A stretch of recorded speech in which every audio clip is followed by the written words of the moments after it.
اما بعد فقد قال امیر المؤمنین علی بن ابی طالب ان ولدی العباس ذق العلم ذق صلوات بر محمد و آل محمد۔ عزیزان گرامی، دوستداران اہل بیت،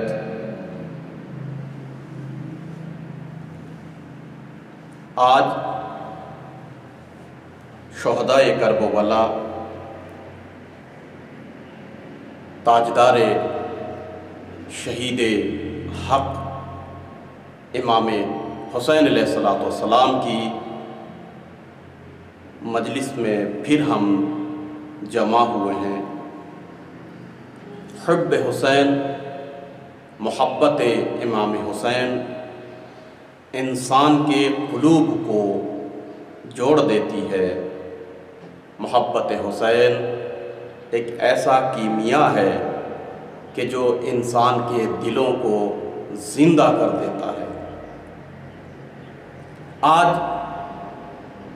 سرزمین ہمالیہ یعنی نیپال سے میں اپنے قوم کے جوانوں سے، بزرگوں سے، ماں بہنوں سے اور بچوں سے کہ جو سرزمین امریکہ کے نیو جرسی میں تشریف فرما ہیں اور فرش عزا پر بیٹھے ہوئے ہیں، ان سے مخاطب ہوں۔ بہرحال چونکہ بعد مکانی ہے، آن لائن مجلس ہو رہی ہے، ہو سکتا ہے ان کی آواز مجھ تک نہ پہنچے، مگر کوشش یہی رہے گی کہ میری مکمل آواز ان تک پہنچے۔ بہرحال خداوند عالم کا ہم شکر ادا کرتے ہیں کہ فرش عزا نے ہمیں عجیب معجزہ ہے کہ دنیا کے ایک کونے سے دوسرے کونے کے محبان اہل بیت کو جوڑ دیا۔ آج جس حدیث گرامی کو میں نے سرنامہ کلام قرار دیا وہ امام المتقین امیر المؤمنین انا مدینۃ العلم وعلی بابھا یعنی باب علم نبوی کی بہترین حدیث ہے، جو اپنے فرزند کے متعلق یعنی حضرت عباس علیہ السلام۔ آج ہم گفتگو کرنا چاہیں گے حضرت عباس علیہ السلام کی تمام حسنات، اوصاف اور خصوصیات اور جتنے بھی رذائل وہ حضرت عباس کے قریب آ نہیں سکتے، لہٰذا جو بھی ہے وہ فضائل ہیں۔ ان فضائلوں میں سے ایک وہ فضیلت کہ جو انسان کی شخصیت کو پہچاننے کے لیے بہت ہی اہم ہوتا ہے، یعنی علم حضرت ابوالفضل العباس۔ چونکہ تاریخ کی ستم ظریفی یہ رہی ہے، یہ یا یوں کہہ دوں کہ لوگوں کے ذوق سماعت کچھ ایسی رہی ہے 1400 سال تک کہ حضرت عباس علیہ السلام کو ایک قہرمان، ایک پہلوان یا یوں کہہ دوں ایک بہادر شجاع کے روپ میں دکھایا ہے اور دیکھنا پسند کیا ہے اور کچھ لوگوں نے دیکھنا چاہا ہے۔ اور حقیقت یہی ہے کہ مختصر سی فضیلتوں پر روشنی ڈلی ہے۔ مثال کے طور پر شجاعت حضرت عباس علیہ السلام یا حضرت عباس علیہ السلام کی وفا کے اوپر، لہٰذا دنیا نے شجاعت حضرت عباس کو دیکھ کر اتنا محبوب بنایا اور دنیا نے اتنا حضرت عباس سے پیار کرنی شروع کی کہ حضرت عباس علیہ السلام کو وفاؤں کا خدا تک کہا۔ جبکہ حقیقت یہ ہے کہ حضرت عباس علیہ السلام کی جو دوسری فضیلتیں ہیں اور خصوصیات حسنہ ہیں ان کا بھی اجاگر کرنا نہایت ضروری ہے۔ میں یہ کہنا چاہتا ہوں کہ اگر ان کی 2 یا 3 صفتوں پر ہلکی سی روشنی ڈلی ہے تو کسی نے ان کو اوتار کہا، کسی نے بھگوان کہا، کسی نے وفاؤں کا خدا کہا، اور اگر مکمل جو اوصاف حسنات اور فضیلتیں ہیں وہ اگر آشکار ہو جائے تو حضرت عباس کو لوگ کس طریقے سے دیکھنے لگیں گے۔ حضرت عباس علیہ السلام کے بارے میں امیر المؤمنین نے بہترین حدیث متعدد کتابوں میں ہے، البتہ اہل بیت کے حوالے سے ہے۔ کسی نے کہا یہ امیر المؤمنین کی حدیث ہے، کسی نے کہا کہ نہیں، فی الجملہ ہر اہل بیت میں سے ہر امام کی یہ حدیث ہے، یعنی یہ مشہور تھا اہل بیت کے اندر۔ امیر المؤمنین سے نسبت دی گئی انا ولدی العباس، کہ بے شک بتحقیق لفظ انا یہ بیان کر رہی ہے کہ حضرت عباس علیہ السلام کے بارے میں کوئی شک نہیں ہے، تردید نہیں ہے۔ اللہ اکبر۔ میں یہ جملہ کہوں اگر غلو نہ ہو جائے تو جس طریقے سے قرآن کی آیت ہے کہ شک نہ کرنا، لا ریب فی، کہ اس میں شک نہ کرنا، ہر خشک و تر موجود ہے، ریب نہیں کرنا، تو اسی طریقے سے لفظ انا نے اس لا ریب کی جھلکی کو عباس علیہ السلام کی کردار میں فضیلت کو دکھایا کہ شک نہیں کرنا، انا ولدی العباس، میں علی کہہ رہا ہوں، امیر المومنین کی لسان کہہ رہی ہے، یعنی کلام امام ہے جو تمام کلاموں کا امام ہوا کرتا ہے۔ امیر المومنین فرما رہے ہیں ان ولدی العباس ذق العلم ذقا، کہ عباس نے علم کو پیا ہے گھٹیوں کے اندر۔ جی ہاں، اس کا مفہومی ترجمہ اس طریقے سے ہوگا، انا بتحقیق ولدی العباس، میرا بیٹا عباس۔ دیکھیں یہاں ان العباس کہہ سکتے تھے، مگر جب عرب کو فخر کرنا ہو کسی ذات کے اوپر تو اس کی نسبت کا ذکر کیا کرتے ہیں، لہٰذا یہاں امیر المؤمنین کا یہ کہہ کر ہاں میرا بیٹا عباس، معلوم یہ ہو رہا ہے جو وقت کا سب سے بڑا صاحب علم ہے، علم لدنی کا اذن خدا سے مالک ہے، وہ علی علیہ السلام تصدیق کر رہے ہیں، یعنی وقت کے سب سے بڑے علم کا مرکز اور علم کا خزانہ عباس کو یہ لقب دے رہے ہیں کہ میرا بیٹا عباس عالم ہے۔ حضرت عباس علیہ السلام کے بارے میں امیر المؤمنین کا یہ چمکتا ہوا حدیث، سونے سے لکھا جانے والا بہترین حدیث ہے، شاید ہمارے ہر جوان نے سنا بھی نہیں ہوگا، البتہ یہ موجود ہے 1400 سال سے۔ انا ولدی العباس ذق العلم، بہت سے تلفظ میں ذق کا بھی کہا ہے، میں ایک لفظ میں اشارہ کر کے گزر جاتا ہوں چونکہ وقت کے دامن میں واقعاً گنجائش نہیں ہوتی ہے۔ ذق، کسی نے کہا ذق، ذق کے معنی کیا ہے اور ذق کے معنی کیا ہے؟ یہ جو لفظ ذق ہے، زیب پیش ہے، اس کے معنی ہے وہ چمڑے کا ظرف کہ جس کے اندر پانی رکھا جائے یا پانی کو استعمال کیا جائے۔ میں جملوں کو بدل کر کہہ دوں، شاید عرب میں ڈول کو کہا کرتے تھے ذق، اگر اس سے مطلب ذق العلم یعنی علم کا ڈول ہے، تصور کر رہے ہیں آپ؟ ذہن انسان کو پہنچائیے اس عروج پر کہ جہاں پر فضیلت عباس علیہ السلام کو سمجھنے کے لیے بہترین مکان ہے۔ کہا کہ اگر یہ ظرف ہے عرب میں چمڑے کا، یعنی مثال کے طور پر مشہور جو چمڑے کا ڈول اور جو ظرف ہوتا ہے وہ ڈول ہوتا ہے، ڈول جس کو استعمال کیا جاتا ہے کنویں سے پانی کو کھینچنے کے لیے۔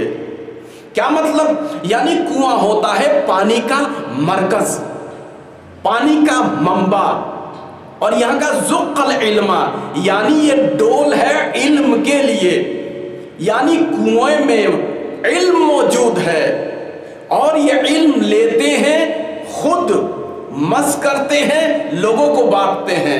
اللہ اکبر۔ یعنی علم کے اعتبار سے بھی مولا ابوالفضل العباس باب الحوائج ہیں، اور یہ جو کنواں ہے یہ کنواں امیر المؤمنین ہے، یہ کنواں امیر المؤمنین مستقیم طریقے سے ڈائریکٹ رسالت مآب سے متوسل ہیں، اور رسالت المآب متوسل ہے خدا سے۔ اللہ اکبر۔ یعنی یہ علم کا مرکز متوسل ہے خدا سے۔ عباس اس شخصیت کا نام ہے کہ جو بارگاہ خدا سے آیا ہوا علم نبوت کے پاس، نبوت سے امامت کے پاس، امامت سے ابوالفضل العباس لے کر دنیا میں منتشر کر رہے ہیں۔ ایک صلوات بھیجیے ور محمد وآل محمد۔ ایک زق العلم زقن، زق کا مطلب ہے ڈول۔ دوسرا جو زق ہے، جب آپ بہت ہی اوپر پہنچ جائیے، فرض کیجئے ہیلی کاپٹر سے یا کسی بھی آلہ سے، اشیاء سے اگر آپ فوٹو لیتے ہیں دنیا کا، تو تصور کیجئے آپ کسی ولیج میں، کسی گاؤں میں پہنچ گئے ہیں ہندوستان کے یا امریکہ کے، اور جانے کے بعد اوپر سے آپ جب دیکھتے ہیں تو چھوٹی چھوٹی پگڈنڈی نظر آتی ہے، یا یوں کہہ دوں باریک باریک ڈول نظر آتے ہیں کھیتوں میں۔ اس باریک اور تنگ اور مختصر سے متعدد راستے کو زق کہا گیا ہے۔ یعنی جب آپ اوپر سے نگاہ کریں گے اور چھوٹی چھوٹی باریک باریک کھیتوں کے درمیان میں ان راستوں کو دیکھیں گے کہ جس کو بھی اردو میں ڈول کہا جاتا ہے، اگر آپ 1400 سال پہلے اس تعبیر کو سمجھنا چاہتے ہیں تو اس طریقے سے چھوٹی چھوٹی راہوں کو آپ تصور کیجئے، اور 1400 سال کے بعد اپڈیٹ زمانے میں آج کے دن اگر اس کا تصور کریں گے تو آپ اس کو فولڈر سے تعبیر کیجئے۔ یعنی وہ فولڈر کہ جو ختم نہ ہوتے ہوں، یکے بعد دیگرے بنائے جاتے ہوں، اور پتنگوں کی ان دھاگوں اور تاروں کی طرح متعدد پیچیدہ ہو۔ کیا مطلب؟ یعنی زق العلم زقا، یعنی عباس علم کے فولڈر ہیں اور فولڈر بنانے والے ہیں۔ میرے بزرگوں، میرے دوستوں اور بچوں، آج کی دنیا میں ہر کوئی واقف ہے فولڈر کا مطلب کیا ہے۔ فولڈر کو فولڈر میں کاپی کیا جا سکتا ہے سیکنڈ کے اندر، منٹ کے اندر۔ فولڈر میں ہزاروں لاکھوں کتابیں رکھی جاتی ہیں۔ فرض کیجئے میں سرزمین ایران سے نیپال میں آیا ہوں تو میں کتابیں نہیں لے کر آیا، چونکہ ویٹ اور وزن نہیں لے کر آ سکتا، لیکن میں کچھ فولڈروں میں کئی ہزار کتابوں کو لے کر آ سکتا ہوں۔ نہ سنگینی ہوگی اور نہ ہی مجھے، اللہ اکبر۔ یعنی حضرت عباس زق العلم زقن، یعنی علم کے فولڈروں کو پینے والے اور پلانے والے ہیں، یعنی کسب کرنے والے اور عطا کرنے والے بھی ہیں۔ یہ زق کا دوسرا معنی ہے۔ بس میں نے اس حدیث کی تشریح کو ختم کرنی چاہیے آخری جو زق کے معنی ہے اس کو بیان کر کے۔ زق کہتے ہیں، اور اسی کو اکثر نے مراد لینے کی کوشش بھی کی ہے۔ زق کہتے ہیں عربی میں جس طریقے سے کوئی پرندہ، مثال کے طور پر جب کوئی کبوتر اپنے ننھے سے بچے کو دانا چگائے تو دیکھیے اس کی صفت یہ ہوتی ہے کہ جس طریقے سے وہ جہاں سے سالم دانے کو چگتا ہے اسی کو صرف چبا کر نرم کر کے اس بچے کے لائق بنا کر اس میں ڈال دیتا ہے۔ یعنی پرندہ ماں جس طریقے سے لے کر اپنے بچے میں انڈیل دیتا ہے، میرے عباس کو علی نے علم لے کر ان کے منہ میں، ان کے سینے میں انڈیلا ہے، اور عباس نے اس علم سے قوت عنایت کی ہے۔ ایک صلوات بھیجیے بر محمد و آل محمد۔ یہی وجہ ہے کہ عربی کا ایک مشہور و معروف اصطلاح ہے، عرب لوگ فرماتے ہیں ولد العالم نصف العالم، یعنی عالم کا بیٹا آدھا عالم ہوا کرتا ہے۔ یہ حقیقت بھی ہے۔ اگر کوئی ڈاکٹر ہے تو اس کے بیٹے بہت ساری دوائیوں کے بارے میں یا بہت سارے آلات کے بارے میں، ناپنا بخار کا، یہ چھوٹی موٹی چیزیں اس میں علم ہو جاتا ہے۔ اگر کوئی مکینیکل اور مکینک کا کام کرتا ہے تو اس کا بچہ بھی چھوٹا موٹا جو ہے وہ مکینک بن جاتا ہے۔ اسی طریقے سے اگر دکاندار کا بچہ ہے تو اس کا بچہ بھی آدھے دکان کے جنس اور سامان کی قیمتوں کو جان لیتا ہے۔ ولد العالم نصف العالم۔ اب آپ تصور کیجئے جس ذات کو نبی اکرم نے کہا ہے کہ انا مدینۃ العلم وعلی بابھا، علی میرے علم کے شہر کے دروازے ہیں، کس طریقے سے ان کا بیٹا حضرت عباس علیہ السلام علم سے دور ہو سکتے ہیں؟ اور اگر علم سے دور نہیں ہے تو پھر ان کا علم کہاں ہے؟ ہاں میرے عزیزو، حضرت عباس علیہ السلام کے علم کے بارے میں مجھ سے کہا گیا گفتگو کروں تو میں اس طریقے سے کہنا چاہتا ہوں کہ پیچھے کو دیکھ کر ہم کو آگے کے لیے سبق حاصل کرنا چاہیے۔ حضرت عباس علیہ السلام ہیں جو موثق روایت کے مطابق 18 مہینے کے ہیں، 18 مہینے یعنی بچہ ہے 1.5 سال کا، اور آغوش امامت میں ہے۔ تصور کیجئے گا وقت کے سب سے بڑے عالم، معصوم، امیر المؤمنین، کائنات کے امیر کے آغوش میں حضرت عباس علیہ السلام کو بٹھائے ہوئے ہیں۔ امیر المؤمنین نے نوازش سے حضرت عباس کو اپنے آغوش میں بٹھایا۔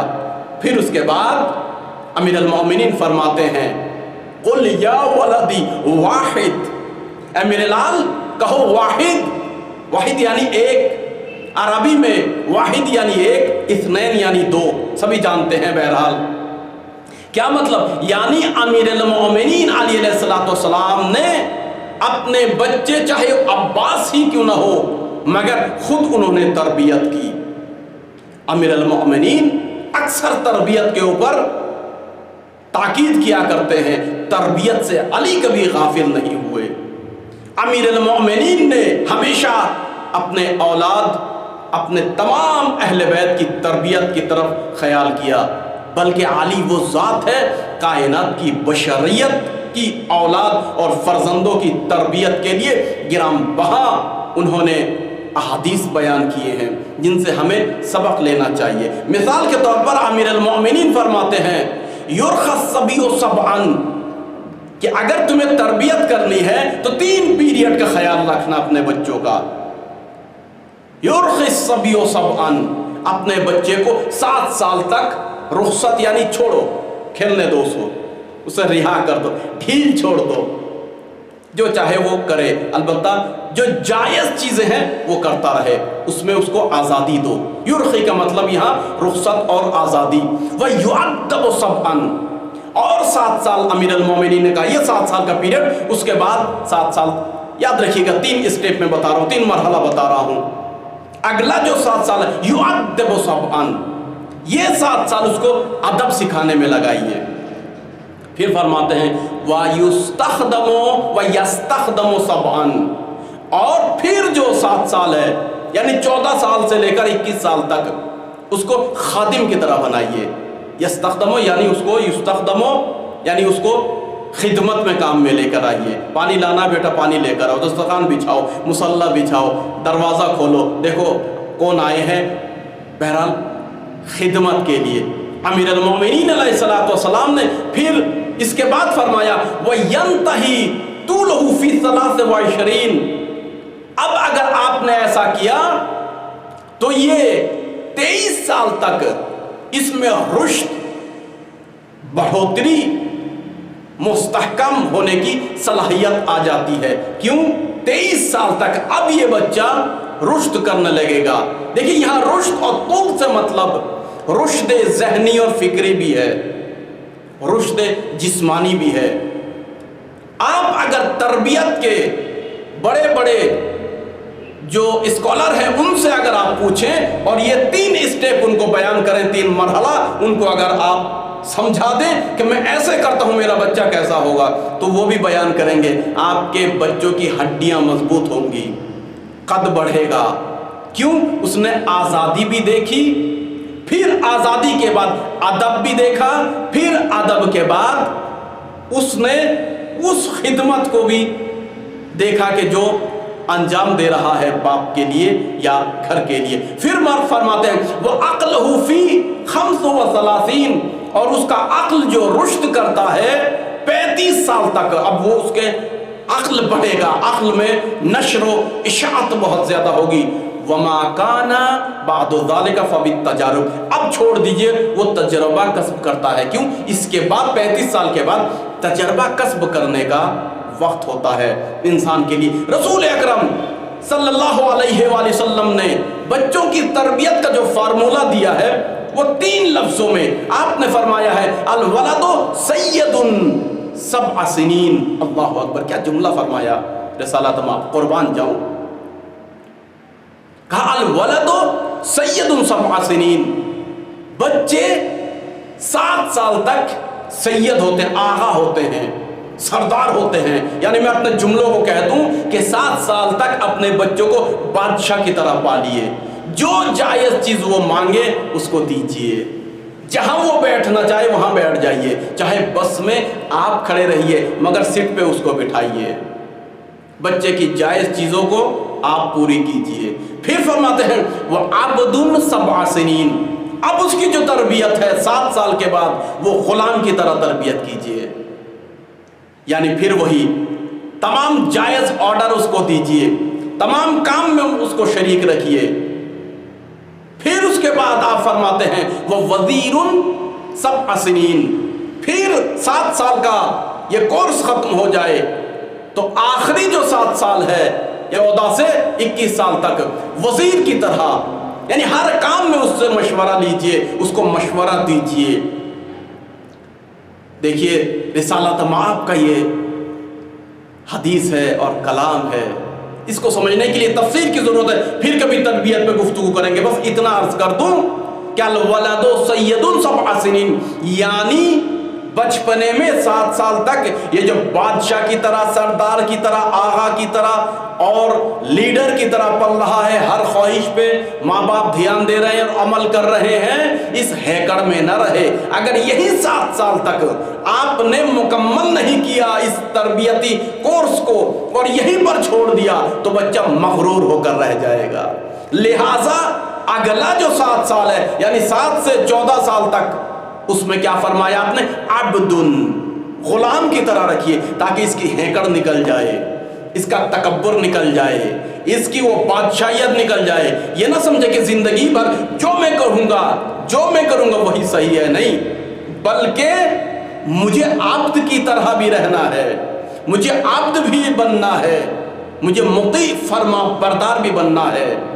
غرور سے سر ہمیشہ اوپر نہ رکھے۔ پھر اس کے بعد فرماتے وہ وزیر 7 سنین، پھر اس کے بعد یہ وزیر ہو، ہر کام میں مشورہ لیجئے، چاہے اس کے مشورے پر ماں باپ عمل نہ کریں مگر مشورے کی اہمیت ضرور دیں، تاکہ اس کو لگے کہ پہلے میں بادشاہ تھا پھر غلام بن کر رہ گیا، ہاں اب میں کچھ ہو گیا، میرے ماں باپ مجھ سے مشورہ لے رہے ہیں۔ یہ 3 فارمولہ جس نے عمل کیا پھر اس کی اولاد نہیں بگڑ سکتی، پھر وہ کبھی نہیں کہے گا کہ میری اولاد بگڑ گئی مولانا تعویذ کر دو۔ ارے بگڑی ہوئی اولاد کے لیے تعویذ تو کیا، پورا قرآن بھی گردن پہ ہم نے لٹکا دیا تب بھی وہ سدھر نہیں سکتا۔ لہٰذا یہ ماں باپ کے لیے ضروری ہے کہ بگڑنے سے پہلے ان 3 پیریڈ پر توجہ دیں، 3 مرحلوں پر توجہ دیں، انشاءاللہ بچے کامیاب بنیں گے۔ امیر المؤمنین علی علیہ السلام 18 مہینے کا بچہ ہے،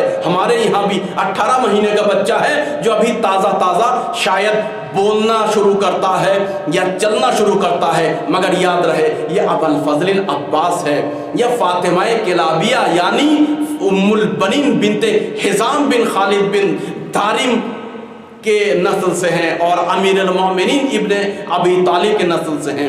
یہ سادھرن اور عام بچہ نہیں ہے، لہٰذا امیر المومنین نے آغوش میں بٹھا کر فرمایا، کہا کہ بیٹو قل واحد، میرے عباس کہو ایک۔ حضرت عباس نے قربان جاؤں زبان پر بہت ناز کے ساتھ فرمایا واحد۔ قمر بنی ہاشم، خوبصورت وقت کا بچہ، آغوش امامت میں، پھر ایک مرتبہ فرمایا، کہا کہ قل اثنین۔ ابو الفضل العباس ساکت ہیں، چپ ہیں، 2 نہیں بولتے۔ امیر المومنین نے پھر کہا اے میرے لال قل اثنین، کہو دو۔ حضرت عباس ساکت ہیں۔ پھر امیر المومنین نے تیسرے مرتبہ کہا قل اثنین۔ تو ایک مرتبہ بابا کے رخسار پر ننھے ننھے کربلائی ہاتھوں کو رکھ کر حضرت عباس نے ایک تاریخی جملہ فرمایا، کہا کہ بابا جس زبان سے میں نے اس کو واحد کہہ دیا، اثنین کیسے کہوں؟ اللہ اکبر۔ جس زبان سے میں نے اس کو واحد کہہ دیا، اب میں دو کیسے کہوں؟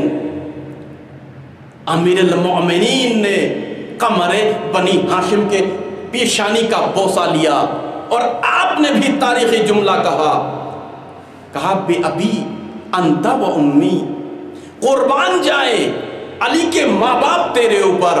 اے میرے لال میں دنیا کا واحد کہہ رہا تھا، دنیا کا ایک کہہ رہا تھا تو عرفان میں لے کر چلا گیا۔ جب تیرا بچپنا ایسا ہے کہ دنیا کا واحد کہا جائے تو آخرت کا واحد مراد لے، تو جب بچپنے میں تیرا یہ عالم ہے، تیرا شباب کیا ہوگا؟ حضرت عباس علیہ السلام کو اگر سمجھنا ہے تو اہل بیت کی زبان سے سمجھنا پڑے گا۔ دیکھیے میں اپنے جوانوں کے لیے ایک لائحہ اور ایک جملہ عرض کر دوں، جب بھی کسی انسان کی شخصیت کو اور علم کو خصوصاً سمجھنا ہو تو تین چیزوں کو ضرور دیکھیے، تب وہ سمجھ میں آتا ہے عالم ہے یا نہیں۔ ایک، علم کو سمجھنے کے لیے اس کے اساتید کو دیکھنا پڑتا ہے، اس کے استاد کون ہے، اس نے کن ہستیوں کے سامنے اپنے زانوے ادب کو طے کیا ہے۔ حضرت عباس علیہ السلام کے 4 معصوم استاد ہیں، ایک خود وقت کے سب سے بڑے عالم اور علم نبی کے دروازے یعنی امیر المؤمنین، جن سے علم لینے کے لیے اپنے بھی آئے غیر بھی آئے، بلکہ یہ عرض کر دوں علی کے علم نے بہت سے بنے ہوئے خلیفوں کی خلافت کو بچایا ہے۔ ان کی خلافت کو بچانے والے امیر المؤمنین ہیں۔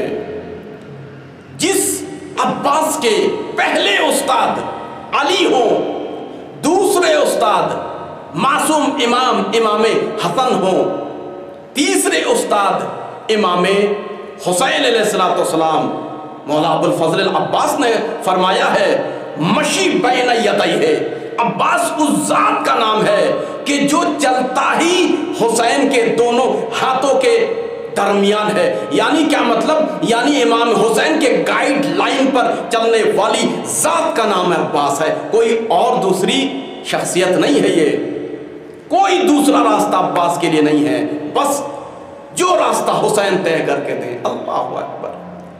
تصور کیجئے میرے دوستو، اور چوتھی شخصیت حضرت عباس عمر میں غالباً حضرت امام سید سجاد سے 15 سال بڑے تھے، مگر معصوم امام ہونے کی وجہ سے سید سجاد بھی آپ کے استاد ہوا کرتے ہیں اور آپ نے علم حاصل کیا۔ یہاں سے ہمیں ایک سبق ملتا ہے کہ آپ کا استاد جہاں علم ملے، چاہے وہ عمر کے لحاظ سے 15 سال کا چھوٹا کیوں نہ ہو، مگر اس سے علم کسب کیجئے۔ کیوں؟ اس لیے کہ العلم ضالۃ المومن، علم مومن کا گمشدہ مال ہے، گمشدہ شے ہے، جہاں اس کو ملے وہاں سے کسب کر لیجئے۔ اللہ اکبر۔ اس سبق نے، اس درس نے جو حضرت عباس کی زندگی نے دیا، یعنی تکبر کو چکنا چور کر دیا۔ میں چچا ہوں، میں کیوں اپنے بھتیجے سے علم سیکھوں؟ میں بڑا ہوں، کیوں میں بڑا ہو کر بچے کی بات لوں؟ علم میں یہ نہیں چلتا۔ یعنی تکبر علم کا ضد ہے۔ علم کا معنی ہے تو آپ سر نیچے کیجئے، یہی وجہ ہے عزت ہو، علم ہو۔ شاعر کہتا ہے کہ صراحی سرنگوں ہو کر ہی بھرا کرتی ہے،